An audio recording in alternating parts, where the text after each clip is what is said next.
दिल्ली की मुख्यमंत्री रेखा गुप्ता ने उत्तर प्रदेश के मुख्यमंत्री योगी आदित्यनाथ को पत्र लिखते हुए गुजारिश की है कि दिल्ली और यूपी के बॉर्डर से सटे यमुना क्षेत्र में अवैध रेत खनन पर रोक लगाई जाए। दिल्ली की मुख्यमंत्री का कहना है कि इस अवैध खनन के चलते यमुना के तटबंध कमजोर हो रहे हैं, जिससे बाढ़ का खतरा भी पैदा हो रहा है। इस गंभीर मसले पर मुख्यमंत्री ने नेशनल ग्रीन ट्रिब्यूनल की चिंताओं से भी योगी आदित्यनाथ को अवगत कराया है। मुख्यमंत्री का यह भी कहना है कि यह अवैध खनन गंभीर पारिस्थितिक यानी इकोलॉजिकल क्षति की वजह भी बन रहा है, जो भविष्य में यमुना के लिए गंभीर परेशानी का कारण बन सकता है। इसके साथ साथ यमुना के किनारे रहने वाली आबादी भी इस बदलाव से प्रभावित होगी।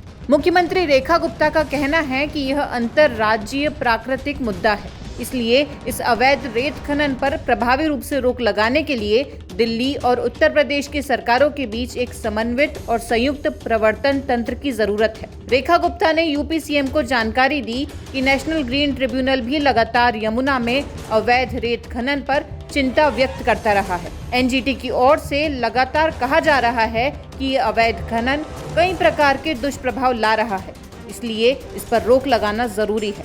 मुख्यमंत्री रेखा गुप्ता के मुताबिक एनजीटी इस मसले पर पहले ही तत्काल विनियामक प्रवर्तन और अंतर्राज्यीय समन्वय की आवश्यकता पर बल दे चुका है। रेखा गुप्ता ने सीएम योगी को लिखे पत्र में कहा, आपके सहयोग से हम इस समस्या का प्रभावी समाधान निकाल सकेंगे।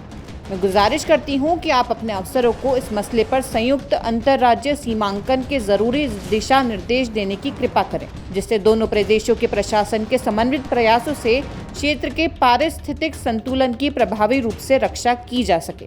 बता दें कि इस मसले पर दिल्ली के आला अफसरों ने मुख्यमंत्री को बताया है कि वो उत्तर प्रदेश के संबंधित क्षेत्रों के आला अफसरों से लगातार पत्र व्यवहार कर रहे हैं और उन तक जानकारी पहुंचा रहे हैं कि यमुना नदी के किनारे अवैध रेत खनन का संकट बढ़ रहा है। विशेष रूप से दिल्ली और उत्तर प्रदेश की क्षेत्रीय सीमा के अंतर्गत आने वाले अधिकार क्षेत्र और उसके आसपास के इलाके में इस तरह की गतिविधियां हो रही हैं। अफसरों के मुताबिक पर्यावरण मानदंडों का घोर उल्लंघन करते हुए ही की जा रही इन गतिविधियों में नदी के प्राकृतिक प्रवाहों को मोड़ना और नदी के तल में हेरफेर करना शामिल है, जिससे अपूरणीय पारिस्थितिक क्षति हो रही है। यह जान माल की हानि का गंभीर कारण बन सकती है। अफसरों का कहना है कि इसके चलते दोनों राज्यों के बीच अधिकार क्षेत्र संबंधी भ्रम की स्थिति पैदा हो रही है।